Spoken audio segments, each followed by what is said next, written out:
Ninth class के लिए आज का हमारा टॉपिक रहेगा डिस्टेंस एंड डिस्प्लेसमेंट। तो ये दो छोटी छोटी डेफिनेशंस हैं। सबसे पहले हम इन डेफिनेशंस को पढ़ लेते हैं, उसके बाद हम इनको समझने की कोशिश करेंगे। सबसे पहले आप देखिएगा, मैं बात कर रहा हूँ डिस्टेंस की। अगर मैं आपको डेफिनेशन पर ना ले जा करके सिंपल शब्दों में बोल दूं कि डिस्टेंस का मतलब होता है कि मान लीजिए एक ऑब्जेक्ट चल रहा है, तो चलते चलते उस ऑब्जेक्ट ने कुछ ना कुछ दूरी तय की होगी, कुछ ना कुछ दूरी उसने जो है वो ट्रेवल की होगी, कवर की होगी। ठीक है, तो आप ये देखिएगा कि उस ऑब्जेक्ट ने अपना जो रास्ता चला है, उस रास्ते की असल में लंबाई कितनी है, एक्चुअल लेंथ कितनी है उस रास्ते की। ठीक है, जिसमें डायरेक्शन की कोई सेंस नहीं आनी चाहिए, उसको हम डिस्टेंस बोलते हैं। एक बार आप फिर से देख लीजिएगा, डिस्टेंस में मैंने क्या लिखा है, the actual length of the path travelled by a moving body. यानी कि एक जो मूविंग बॉडी है वो कोई पाथ ट्रेवल कर रही है। पाथ का मतलब होता है रास्ता। तो उस रास्ते की जो एक्चुअल लेंथ है, असल जो लंबाई है उस रास्ते की, उसी को हम क्या बोलते हैं, डिस्टेंस। यहां आप देखिए मैंने लिखा है irrespective of the direction. Irrespective of the direction का मतलब क्या हुआ, इसका मतलब हुआ कि हमें इस चीज को ध्यान में नहीं रखना है कि उसने ये एक्चुअल रास्ता, ये असल रास्ता किस डायरेक्शन में ट्रेवल किया है। इस चीज को आप आगे जाकर के थोड़ा सा समझ जाएंगे कि डिस्टेंस के साथ डायरेक्शन का कोई लेना देना नहीं होता है। इसीलिए ये एक स्केलर क्वांटिटी होती है। और क्योंकि ये डिस्टेंस है तो हमने बोला कि ये एक पाथ लेंथ है। पाथ लेंथ का मतलब कि रास्ते की लंबाई है। तो ऑफ कोर्स इसको हम किस में मेजर करेंगे, मीटर में। तो एसआई यूनिट इसकी क्या रहेगी, मीटर। एक बार फिर से अगर मैं आपको थोड़ा सा समझाने की कोशिश करूं, हालांकि हम डिटेल में अगले पेज पर देखेंगे इसको, ठीक है, डिस्टेंस को भी देखेंगे, डिस्प्लेसमेंट को भी देखेंगे, लेकिन एक बार फिर से अगर मैं डेफिनेशन बताने की आपको कोशिश करूं तो आपने क्या करना है, ये सोच लीजिए कि कोई एक ऑब्जेक्ट चल रहा है और चलते चलते हमें नहीं पता वो कभी कहीं मुड़ा, कभी कहीं मुड़ा, कभी कहीं मुड़ा, कभी कहीं मुड़ा। ठीक है, कोई डायरेक्शन की हमें परवाह नहीं करनी है। हमें सिर्फ परवाह इस चीज की करनी है कि उस ऑब्जेक्ट ने ट्रेवलिंग के ड्यूरिंग असल में कितनी लंबाई चली है, असल में कितना रास्ता उसने मीटर में चला है, वही डिस्टेंस क्या है, कहलाएगा। ठीक है, अब बात करते हैं डिस्प्लेसमेंट की। डिस्प्लेसमेंट के केस में मैंने लिखा है द शॉर्टेस्ट डिस्टेंस या फिर straight line distance between the initial and the final positions of a moving body is called displacement. यानी कि डिस्प्लेसमेंट का मतलब ये हुआ कि मान लीजिए एक जो ऑब्जेक्ट है जो चल रहा है, शुरू में वो किसी पॉइंट पर है, ठीक है, और बाद में वो किसी और पॉइंट पर पहुंच जाता है। तो शुरू वाले पॉइंट को तो बोलेंगे इनिशियल पोजीशन और बाद वाले पॉइंट को हम बोलेंगे फाइनल पोजीशन। तो उन दोनों पोजीशंस के बीच, यानी कि इनिशियल पोजीशन और फाइनल पोजीशंस के बीच में स्ट्रेट लाइन डिस्टेंस कितना है उसका, उसको हम क्या बोलेंगे, डिस्प्लेसमेंट। और आप इसको ऐसा भी समझ सकते हैं कि change in the position of a moving body in a particular direction is called displacement. यानी कि कोई ऑब्जेक्ट शुरू में यहां था, बाद में यहां है, तो उसकी पोजीशन में बदलाव कितना हुआ है, उसकी पोजीशन में खिसकाव कितना हुआ है, कितना वो ऑब्जेक्ट खिसका है, प्लस किस डायरेक्शन में खिसका है। तो आप यहां देखिएगा, उसको डिस्प्लेसमेंट कहा जाता है। तो आपको नजर आ गया होगा कि डिस्प्लेसमेंट के केस में आप देखिए डायरेक्शन भी बड़ी इंपॉर्टेंट है। डिस्टेंस के केस में डायरेक्शन पर हमें ध्यान नहीं देना था, लेकिन डिस्प्लेसमेंट के केस में डायरेक्शन पर ध्यान देना पड़ेगा। तो अगर आप देखें, डायरेक्शन अगर डिस्प्लेसमेंट में इंपॉर्टेंट है तो आप समझ गए होंगे कि ये एक वेक्टर क्वांटिटी होगी। हालांकि मेजरमेंट इसकी भी किस में होगी, मीटर में, क्योंकि डिस्टेंस तो डिस्टेंस होता ही है, डिस्प्लेसमेंट भी एक शॉर्ट डिस्टेंस ही होता है। तो मीटर में ही दोनों की मेजरमेंट होगी। बस फर्क ये है कि ये स्केलर है डिस्टेंस, और डिस्प्लेसमेंट आपकी क्या है, एक वेक्टर क्वांटिटी है। एक बार फिर से देख लीजिएगा, डिस्टेंस में हम क्या करेंगे कि कोई बॉडी जो है कभी इधर गई, फिर इधर गई, फिर इधर गई, फिर इधर गई, हमें उसकी डायरेक्शन से मतलब नहीं है, डायरेक्शन को हमने ध्यान में नहीं रखना है। इररिस्पेक्टिव का यही मतलब होता है कि आपने उसको कंसिडर नहीं करना है, किसको, डायरेक्शन को। लेकिन हाँ, ये कंसिडर करना है कि जहां से वो बॉडी चली है तो उसने भले ही कभी इस डायरेक्शन में, कभी इस डायरेक्शन में जो डिस्टेंस ट्रेवल किया है है, जो पाथ लेंथ ट्रेवल की है, वो एक्चुअल पाथ लेंथ कितनी उसने ट्रेवल की है मीटर के अंदर, तो वो डिस्टेंस होगा। लेकिन इनिशियल पोजीशन और फाइनल पोजीशन के बीच में शॉर्टेस्ट डिस्टेंस जो है या change in the position in a particular direction जो है वो क्या कहलाएगी, डिस्प्लेसमेंट कहलाएगी। तो अगले पेज पर हम इन दोनों को थोड़ा सा और डिटेल में देखने की कोशिश करते हैं। तो यहाँ आप देख सकते हैं मैंने एक डायग्राम ड्रॉ किया है जिसमें मैंने ए से लेकर के बी तक की लेंथ 4 मीटर मानी है, बी से लेकर के सी तक की लेंथ 3 मीटर मानी है। तो नेचुरली जब आप पाइथागोरस थ्योरम लगाएंगे, मैथ में ये थ्योरम आपने ज़रूर पढ़ी होगी, ठीक है। और अगर मैं बोल दूं कि ये वाला एंगल 90 डिग्री है तो AC लेंथ जब आप निकालेंगे तो वो कितनी आ जाएगी, 5 मीटर। यहाँ पर मैंने आपकी सुविधा के लिए निकाल के भी दिखा रखा है। आपको पता है कि एक ये राइट एंगल्ड ट्रायंगल है जिसमें ये वाला एंगल राइट एंगल है, यानी कि 90 डिग्री का है।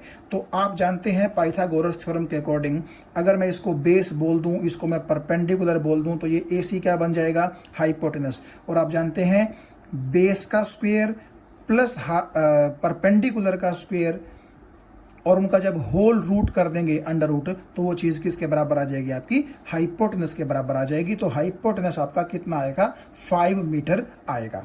अब देखिए इसको थोड़ा सा डीप में समझने की कोशिश करते हैं डायग्राम को कि ये हमने क्यों बनाया। देखिए मान लीजिए मैं कहता हूँ कि कोई ऐसा आदमी है जो पहले तो चलता है A से B और फिर वो मुड़ जाता है B से कहाँ, C, ठीक है।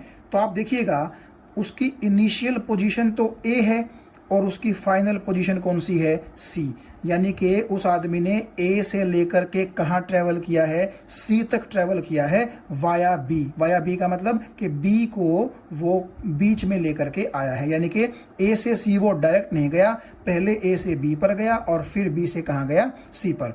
तो अगर आपसे कोई पूछे कि इस केस में यानी कि A से लेकर के C तक जो वो बंदा चला है उसने डिस्टेंस कितना ट्रैवल किया, तो मैंने आपसे क्या कहा था कि डिस्टेंस के केस में आपने ये देखना है कि एक्चुअल पाथ लेंथ यानी कि एक्चुअल रास्ते की लंबाई कितनी है। तो आप देखिए पहले वो बंदा चला A से B कितना, 4 मीटर, फिर वो चला B से C कितना, 3 मीटर। तो आप देखिए टोटल रास्ते की लंबाई कितनी हो गई, 7 मीटर। तो इसका मतलब है 7 metre will be the distance travelled by the person.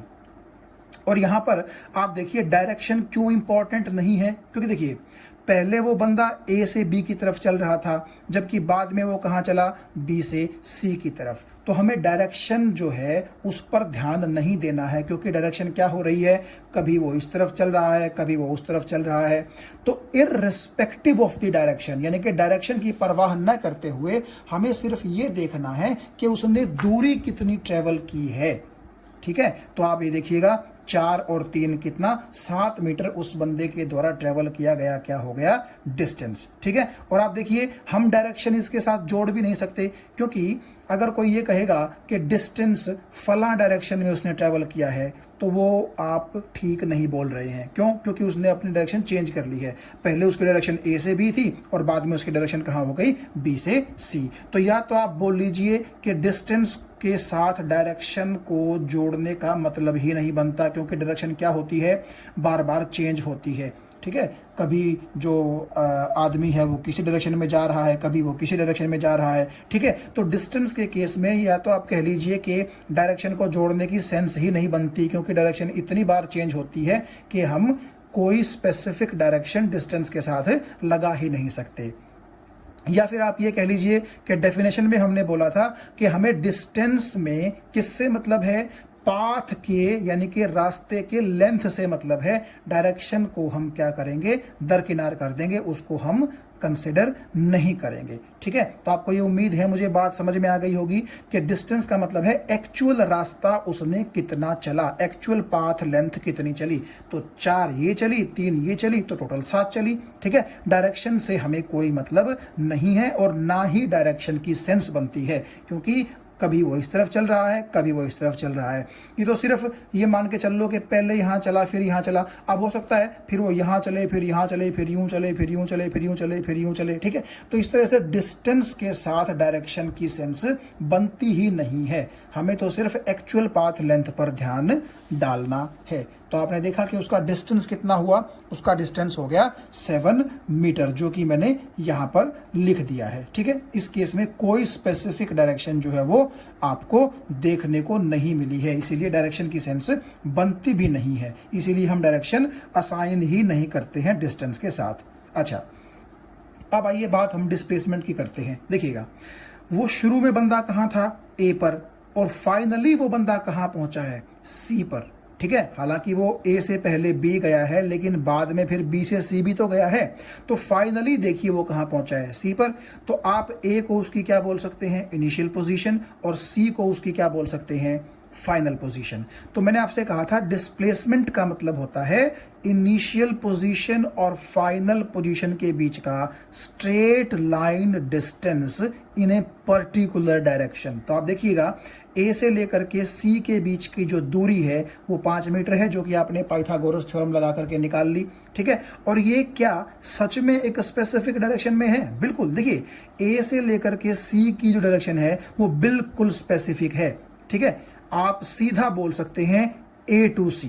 ये बात आपको समझ में आ गई? तो इसका मतलब ये है कि उस बंदे की डिस्प्लेसमेंट कितनी है, 5 मीटर है, और डायरेक्शन कहाँ रहेगी उसकी, ए से लेकर के सी तक। तो क्योंकि डिस्प्लेसमेंट के साथ आप देखिए डायरेक्शन की सेंस आ रही है, इसीलिए हम उसको क्या बोलते हैं, वेक्टर क्वांटिटी। भाई डिस्टेंस की तरह यहाँ पर बार बार डायरेक्शन चेंज तो नहीं हो रही ना, इसमें तो केवल एक ही डायरेक्शन है। ठीक है, तो हमें ऐसा लगेगा कि जो बंदा शुरू में ए पर था वही बंदा थोड़ा सा खिसक के खिसक के खिसक के खिसक के कहाँ पहुँच गया है, सी पर पहुँच गया है। हालांकि वो चलने के लिए इस तरफ से गया था, लेकिन हमें तो किसकी जो बात करनी है, वो करनी है इनिशियल पोजीशन और फाइनल पोजीशन की। तो हमें ऐसा लगेगा कि जो बंदा ए पर था वो इस तरफ खिसक के, इस तरफ खिसक के, इस तरफ खिसक के, इस तरफ खिसक के 5 मीटर खिसका और ए से लेकर के सी तक पहुंच गया और इस डायरेक्शन में पहुंच गया।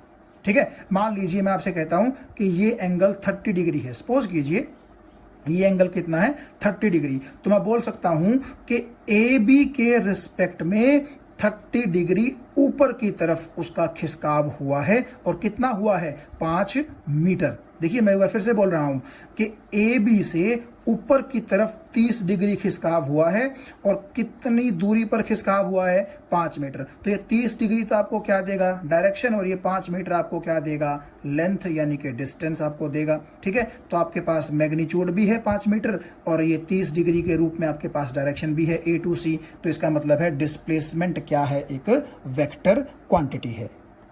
अब हम देखते हैं कि डिस्प्लेसमेंट जो है वो जीरो भी हो सकती है, वो पॉजिटिव भी हो सकती है, और वो नेगेटिव भी हो सकती है। कैसे? देखिए, आपने ये मैथ में पढ़े होंगे, plus x axis, minus x axis, plus y axis, minus y axis. ठीक है, तो आप ये देखिएगा कि बीच में जीरो है, और इस तरफ आपका 1 2 3 4 है, ये मान लीजिए मीटर के अंदर है। और सिमिलरली माइनस एक्स में आप माइनस लगाते हैं, तो ये -1 -2 -3 और -4 है। सपोज कीजिए शुरू में कोई ऑब्जेक्ट यहां 0 पर खड़ा है। ठीक है, हमने इसको एक रेफरेंस पॉइंट मान लिया। रेफरेंस पॉइंट का मतलब कि हम सारी बातें इस 0 के हिसाब से करेंगे। तो वो जो ऑब्जेक्ट है या कोई भी पर्सन है, मान लीजिए वो यहां पर 0 पर खड़ा है, और मैंने क्या किया, आप ये देखिएगा, जिस तरह से ये पेंसिल यहाँ पर यूँ खड़ी हो सकती है, इस तरीके से। ठीक है, तो मान लीजिए मैंने इस पर्सन को डिस्प्लेस करके इस तरफ प्लस एक्स एक्सिस में एग्जैक्ट 4 के ऊपर खड़ा कर दिया। आपको नजर आ रहा होगा। ठीक है, तो आपसे अगर मैं ये पूछूं कि इसकी डिस्प्लेसमेंट कितनी हुई है, तो आप कहेंगे जी इनिशियल पोजीशन इसकी यहाँ थी, फाइनल पोजीशन इसकी यहाँ है। तो इनिशियल और फाइनल के बीच में स्ट्रेट लाइन डिस्टेंस को ही हम लोग क्या बोलते हैं, डिस्प्लेसमेंट। तो यहाँ से यहाँ कितना हो गया, इसका 4 मीटर का डिस्प्लेसमेंट हो गया। ठीक है, तो 4 मीटर का जो ये डिस्प्लेसमेंट है, इसके साथ आप देखिए मैंने ये प्लस साइन लगा दिया है। क्यों? क्योंकि ये प्लस साइन इंडिकेट करता है कि आपके डिस्प्लेसमेंट की जो डायरेक्शन रही है वो प्लस एक्स एक्सिस के अलोंग रही है। तो अगर मैं बोल दूं कि इनिशियल पोजीशन 0 पर थी उस ऑब्जेक्ट की, और फाइनल पोजीशन यहां है, तो उसका डिस्प्लेसमेंट कितना होगा, 4 नहीं बोलना पड़ेगा मुझे बोलना पड़ेगा +4। ठीक है। तो ये 4 मीटर तो ये बताएगा कि भाई 4 मीटर से उसकी डिस्प्लेसमेंट हुई है, यानी कि वो यहाँ था और यहाँ आ गया, तो ऐसा लगता है कि उसको 4 मीटर खिसका दिया गया है। लेकिन साथ में ये जो प्लस साइन है ये आपको डायरेक्शन बताता है कि उसको किस डायरेक्शन में डिस्प्लेस किया गया है। ठीक है, तो उसको कहाँ डिस्प्लेस किया गया है, पॉजिटिव एक्स एक्सिस की तरफ, तो इसीलिए यहाँ पर क्या लगा दिया मैंने, प्लस। और देखिए अगर मैं उसको इस तरफ प्लस एक्स में डिस्प्लेस ना करके माइनस एक्स में डिस्प्लेस करता और यहाँ डिस्प्लेस करता तो क्या होता, तो आप देखिएगा कि उसकी इनिशियल पोजीशन तो यहीं थी 0 पर मान लीजिए, और फिर मैंने उसको खिसका के मैं यहाँ ले आया। तो अब भी आप देखिएगा कि उसकी डिस्प्लेसमेंट जो है वो कितनी हो गई है, यहाँ से यहाँ 1, यहाँ से यहाँ 2, यहाँ से यहाँ 3, यहाँ से यहाँ 4 मीटर है।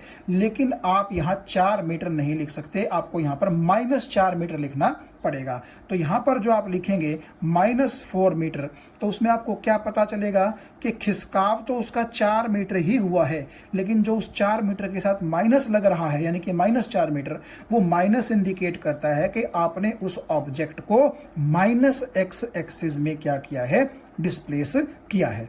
तो आप एक चीज यहां ध्यान से देखिए, पॉजिटिव और नेगेटिव जो साइन हैं वो लगाने बड़े ज़रूरी हैं डिस्प्लेसमेंट के साथ। क्यों, बगैर उनके आपको डायरेक्शन का पता नहीं चलेगा। अब जैसे एक एग्जांपल और मैं आपको दूं, मान लीजिए मैं बोलता हूं कि अगर जो बंदा 0 पर खड़ा था शुरू में, उसकी डिस्प्लेसमेंट +3 मीटर है, तो यहाँ से आपको तुरंत अंदाज़ा आ जाएगा कि वो यहाँ पहुँचा है ज़रूर, क्योंकि यहाँ से यहाँ 3 मीटर है, ठीक है ना, इस 3 के ऊपर ये पॉइंट जो है, और यहाँ से यहाँ डिस्प्लेसमेंट जो है वो 3 मीटर है, और प्लस का मतलब क्या है कि वो +x एक्सिस में गया है। तो आपको उसकी लोकेशन की सही जानकारी जो है वो मिल जाती है कि वो इस ओरिजिन से, इस रेफरेंस पॉइंट से 3 मीटर की दूरी है उसकी, और किस डायरेक्शन में है, +x एक्सिस में। और अगर मैं बोल दूं कि उस पर्सन की या उस ऑब्जेक्ट की जो पोजीशन है वो -1 मीटर है, सपोज कीजिए मैं ऐसा बोल देता हूँ -1 मीटर है,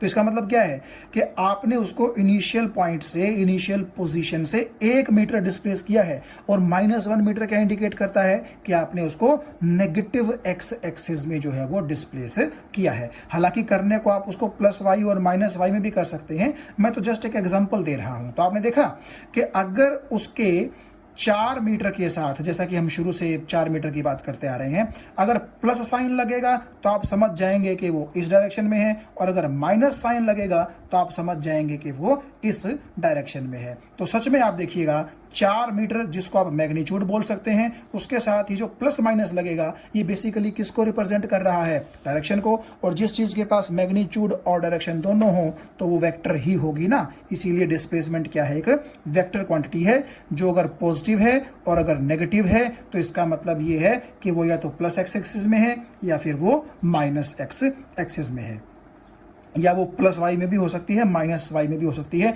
उसके लिए आपको लिखना पड़ेगा y = +2, उसका मतलब होगा कि y में ऊपर की तरफ है, और अगर आप लिखेंगे y = -2 तो इसका मतलब है y एक्सिस में वो नीचे की तरफ, -y एक्सिस में नीचे की तरफ 2 मीटर पर होगा, यानी कि यहाँ और फिर यहाँ, ये वाला लगभग -2 रहेगा और ये वाला लगभग +2 रहेगा। ठीक है, आप उम्मीद है ये समझ गए होंगे कि डिस्प्लेसमेंट के पॉजिटिव और नेगेटिव होने का क्या मतलब है, कि डिस्प्लेसमेंट तो उतनी ही रहेगी 4 मीटर की, बस प्लस माइनस आपको ये बता देगा कि किस डायरेक्शन में आपने उस ऑब्जेक्ट को डिस्प्लेस किया है। अब डिस्प्लेसमेंट क्या 0 हो सकती है, इस केस को हम देखते हैं अगले पेज पर। तो यहाँ आप देख सकते हैं पेज नंबर 9 पर जो मैंने बातें की हैं वो मैं बेसिकली पीछे आपसे डिस्कस कर चुका हूँ कि डिस्प्लेसमेंट अगर +4 होगी तो उसका क्या मतलब होगा, डिस्प्लेसमेंट अगर -4 होगी तो उसका क्या मतलब होगा। ठीक है, तो ये 4 मीटर, ये 4 मीटर तो आपका क्या है, मैग्नीट्यूड, और ये प्लस माइनस आपको क्या दिखाते हैं, डायरेक्शन। तो चलिए हम ये देखते हैं कि क्या सच में डिस्प्लेसमेंट 0 हो सकती है। हम इसके लिए इस पेज पर आते हैं, पेज नंबर ये है 10। ठीक है, तो यहाँ पर हम देखते हैं कि कैसे डिस्प्लेसमेंट जो है वो 0 होगी। सपोज कीजिए ये एक स्क्वायर है ABCD और इसकी जो साइड है वो 2 मीटर की है, तो हर एक साइड 2 मीटर की होगी, आप जानते हैं स्क्वायर में। और मान लीजिए एक पर्सन पॉइंट A से चलना शुरू करता है, वो जाता है B पर, फिर जाता है C पर, फिर जाता है D पर, और फिर वापस आ जाता है A पर। तो अगर आपसे यहाँ कोई पूछे डिस्प्लेसमेंट बताइए कितनी होगी, तो आप एक बात पे ध्यान दीजिए जरा, वो चला कहाँ से था पर्सन, A पर, और घूम घाम के वापस कहाँ आ गया, फिर से ए पर आ गया। इसका मतलब है कि ए ही तो उसका इनिशियल पॉइंट था और ए ही उसका फाइनल पॉइंट है, जबकि डिस्प्लेसमेंट में हम क्या बोलते हैं, shortest distance between initial and final point या फाइनल पोजीशन।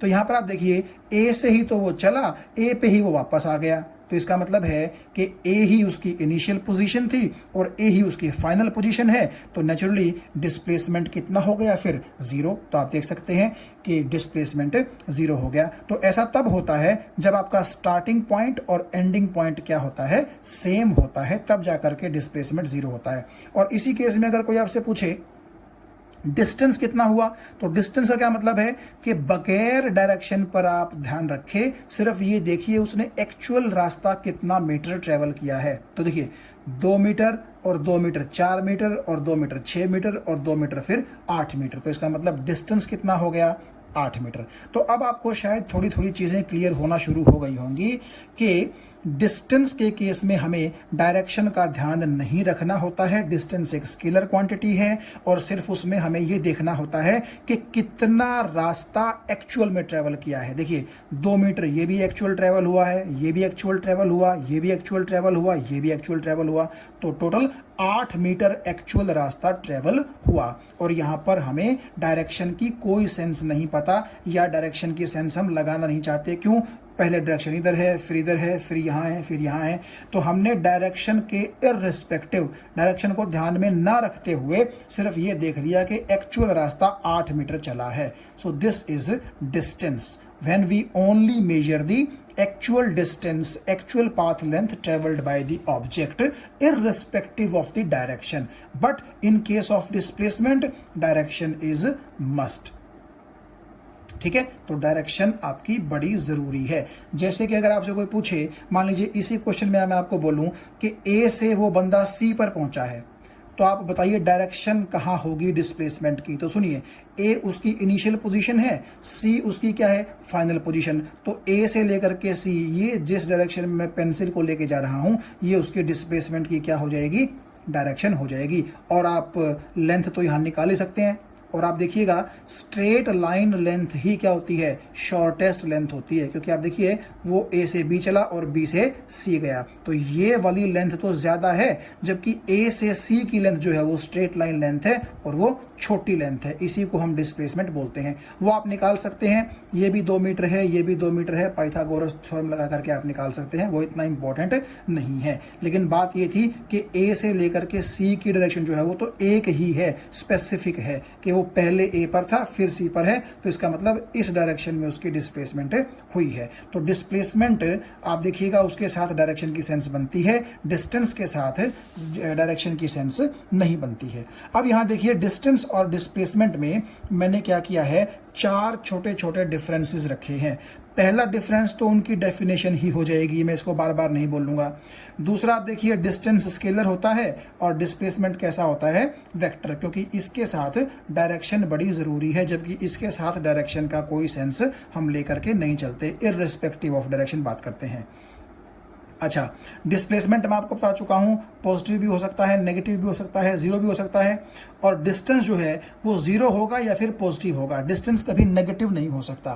क्यों नहीं हो सकता, क्योंकि जिस डायरेक्शन में हम जा रहे हैं उस डायरेक्शन में डिस्टेंस बढ़ेगा ही बढ़ेगा। जैसे कभी आपने सुना है कि मान लीजिए आपने कहा कि सिटी ए से लेके सिटी बी का डिस्टेंस माइनस के 100 किलोमीटर है, नहीं, डिस्टेंस हमेशा पॉजिटिव ही होता है, क्योंकि जैसे बस ने चलना शुरू किया तो उसका डिस्टेंस लगातार बढ़ता ही रहता है पॉजिटिव में। ठीक है, डिस्टेंस के साथ नेगेटिव का कोई मतलब नहीं बनता। वैसे भी मैंने आपको बताया था कि नेगेटिव का मतलब डिस्प्लेसमेंट के केस में किससे होता है, डायरेक्शन से होता है ना, तो डिस्टेंस के साथ तो डायरेक्शन का कोई चक्कर है ही नहीं, तो इसका मतलब है कि हमें डिस्टेंस के साथ डायरेक्शन जब जोड़नी ही नहीं है तो वो नेगेटिव नहीं हो सकता, या तो वो जीरो होगा। अब कोई ऑब्जेक्ट चले ही ना तो नेचुरली उसने कितना डिस्टेंस ट्रेवल किया, जीरो, तो या तो जीरो होगा या फिर पॉजिटिव होगा। अच्छा, ये लास्ट पॉइंट बड़ा इंपॉर्टेंट है, मैंने लिखा है डिस्टेंस और डिस्प्लेसमेंट में रिलेशन क्या है। देखिए, या तो दोनों बराबर हो सकते हैं या फिर डिस्टेंस बड़ा होगा और डिस्प्लेसमेंट छोटा होगा। इस स्टेटमेंट का भी वही मतलब निकलता है कि या तो दोनों बराबर होंगे या फिर डिस्टेंस बड़ा होगा और डिस्प्लेसमेंट छोटा होगा। इसका क्या मतलब है, देखिए मैं ये कहना चाह रहा हूं कि या तो दोनों बराबर ही होंगे या फिर डिस्प्लेसमेंट छोटा होगा और डिस्टेंस बड़ा होगा। देखिए आप इस चीज़ को जरा यहाँ ध्यान से देखिएगा। मान लीजिए मैं आपसे बात करता हूँ कि ए से लेकर के बी गया कोई ऑब्जेक्ट, बी से लेकर के फिर सी गया और सी से लेकर के फिर डी तक गया, ठीक है। तो इसका मतलब है कि इनिशियल पोजीशन उस बंदे की ए थी और फाइनल पोजीशन उस बंदे की कहाँ है, डी। मान लीजिए वो डी से ए वापस नहीं आ रहा, हम एग्जांपल के लिए समझ रहे हैं। तो यहाँ आप देखिएगा, अगर मैं आपसे पूछूं कि ए से लेकर के डी तक डिस्टेंस कितना ट्रेवल किया उसने, तो 2 मीटर 2 मीटर 2 मीटर, तो 6 मीटर हो गया। जबकि अगर कोई आपसे डिस्प्लेसमेंट पूछे तो डिस्प्लेसमेंट क्या होता है, initial position A final position D, उनके बीच का शॉर्टेस्ट डिस्टेंस जो कि 2 मीटर रहेगा। तो इस केस में आप देखिएगा डिस्प्लेसमेंट 2 मीटर आया है जबकि डिस्टेंस कितना आया है, 6 मीटर। तो नेचुरली डिस्टेंस बड़ा होगा कि नहीं होगा, और डिस्प्लेसमेंट जो है वो कैसा होगा, छोटा होगा। तो ये तो आपने देख ही लिया कि लगभग हमेशा ऐसा ही होगा, डिस्टेंस बड़ा होगा और डिस्प्लेसमेंट छोटा होगा। लेकिन एक केस ऐसा भी है जब दोनों बराबर हो जाते हैं, ठीक है, वो हम अगले पेज पे डिस्कस करते हैं। यानी कि मैंने कभी आपसे ये नहीं कहा कि डिस्प्लेसमेंट बड़ा हो जाएगा। डिस्प्लेसमेंट किसी भी केस में डिस्टेंस से बड़ा नहीं होगा, या तो डिस्टेंस ही बड़ा होगा या फिर दोनों कैसे होंगे, बराबर होंगे। आइए अगले पेज पर हम देखते हैं। अब यहाँ आप देखिए मैंने लिखा है कि स्ट्रेट लाइन में जो मैग्नीट्यूड होता है डिस्टेंस का और डिस्प्लेसमेंट का वो इक्वल होता है। मान लीजिए कोई ऑब्जेक्ट जो है वो ए से बी चला 4 मीटर, तो अगर आपसे यहाँ डिस्टेंस पूछें तो देखिए आप एक बताइए, वो सिर्फ ए से बी चला है, ठीक है, तो ए और बी के बीच में उसने एक्चुअल दूरी कितनी ट्रेवल की, 4 मीटर, तो डिस्टेंस कितना हो जाएगा उसका, 4 मीटर। और अगर आपसे कोई पूछे कि इस केस में डिस्प्लेसमेंट कितना होगा, तो ये उसकी इनिशियल पोजीशन है, ये उसकी फाइनल पोजीशन है। तो आप देखिए इनिशियल और फाइनल पोजीशन के बीच में स्ट्रेट लाइन डिस्टेंस यानी कि शॉर्टेस्ट डिस्टेंस भी कितना है, 4 मीटर। तो यहाँ डिस्टेंस और डिस्प्लेसमेंट दोनों कैसे हो गए, बराबर। तो आप ये कह सकते हैं कि स्ट्रेट लाइन में अगर कोई बॉडी मूव कर रही है, कोई ऑब्जेक्ट मूव कर रहा है, तो उस केस में डिस्टेंस और डिस्प्लेसमेंट का जो मैग्नीट्यूड है, मैग्नीट्यूड का मतलब उनकी वैल्यू क्या होगी, आपस में बराबर होगी। और अदरवाइज तो डिस्टेंस बड़ा होगा और डिस्प्लेसमेंट छोटा होगा। डिस्प्लेसमेंट डिस्टेंस से बड़ा कभी भी नहीं हो सकता। अब देखिए एक ये छोटा सा न्यूमेरिकल है, ये एक सर्कुलर पाथ पर कोई आदमी घूम रहा है, ठीक है, ये ओ उस सर्कल का सेंटर है और ये 7 मीटर उस सर्कल की क्या है, रेडियस है। तो आपसे पूछा जा रहा है कि अगर वो बंदा सर्कुलर पाथ पर मूव करते हुए ए से सिर्फ बी जाए तो बताइए डिस्टेंस कितना ट्रैवल किया उसने और डिस्प्लेसमेंट कितना ट्रैवल किया। तो सबसे पहले तो मैं डिस्प्लेसमेंट का ही जिक्र कर लेता हूं। देखिए ए उसकी इनिशियल पोजीशन है और चलते चलते वो बी पर पहुंचा, तो बी उसकी फाइनल पोजीशन है। तो इनिशियल पोजीशन और फाइनल पोजीशन के बीच में straight line distance, shortest distance कितना है, 7 ये है, 7 ये है, तो 14 मीटर आपका क्या हो जाएगा, डिस्प्लेसमेंट आंसर आ जाएगा। आप लिखने को ये भी लिख सकते हैं कि अगर आप ए को एक रेफरेंस पॉइंट माने और ए से इधर वाली चीज़ें पॉजिटिव माने और इधर वाली चीज़ें नेगेटिव माने, जैसा कि प्लस एक्स और माइनस एक्स में होता है, तो क्योंकि ए से पॉइंट बी आपका लेफ्ट साइड में लाई करता है और क्योंकि लेफ्ट साइड में माइनस एक्स एक्सिस होती है, तो आप डिस्प्लेसमेंट को -14 भी बोल सकते हैं। खैर वो ज़्यादा डीप में हो जाएगा, हमें तो सिर्फ ये देखना था कि मैग्नीट्यूड कैसे निकालें डिस्प्लेसमेंट का, तो वो आपका 14 मीटर ही आएगा, ठीक है। अब डिस्टेंस कितना ट्रेवल किया, देखिए डिस्टेंस का मतलब होता है ए से लेकर के बी तक ये एक्चुअल लेंथ, जो कि आपको ये सेमी सर्कल के रूप में दिखाई दे रही होगी। सेमी सर्कल का मतलब पूरा सर्कुलर रास्ता तो उसने ट्रैवल किया नहीं है, सिर्फ ए से लेकर के बी आधा सर्कल उसने ट्रैवल किया है। तो आप जानते हैं कि ए से लेकर के बी तक का जो ये रास्ता है ये हाफ ऑफ द सर्कमफेरेंस है। ये बात सही है। और सर्कमफ्रेंस का फॉर्मूला आपको जो पता है मैथ से 2πr होता है। 2 से 2 कैंसिल हो गया तो πr आपका डिस्टेंस हो जाएगा। पाई का मतलब 22/7 और r का मतलब रेडियस जो कि 7 है। 7 से 7 कैंसिल तो 22 मीटर आपका डिस्टेंस हो जाएगा। यानी कि जो पर्सन ए से लेकर के बी चल रहा है, ठीक है, उसने बेसिकली 22 मीटर का डिस्टेंस ट्रेवल किया। और अगर कोई आपसे ये पूछ ले कि ए से चल के वापस ए पर आ गया, यानी कि पूरा चक्कर उसने जो है कंप्लीट कर लिया, तब देखिए 22 मीटर ये, सिमिलरली 22 मीटर ये, तो 44 मीटर तो क्या हो जाएगा उसका डिस्टेंस। और अगर क्योंकि वो ए से चल के वापस ए पर आया है तो उस केस में डिस्प्लेसमेंट कितनी हो जाएगी, 0 मीटर। उम्मीद है आप समझ गए होंगे। Thank you.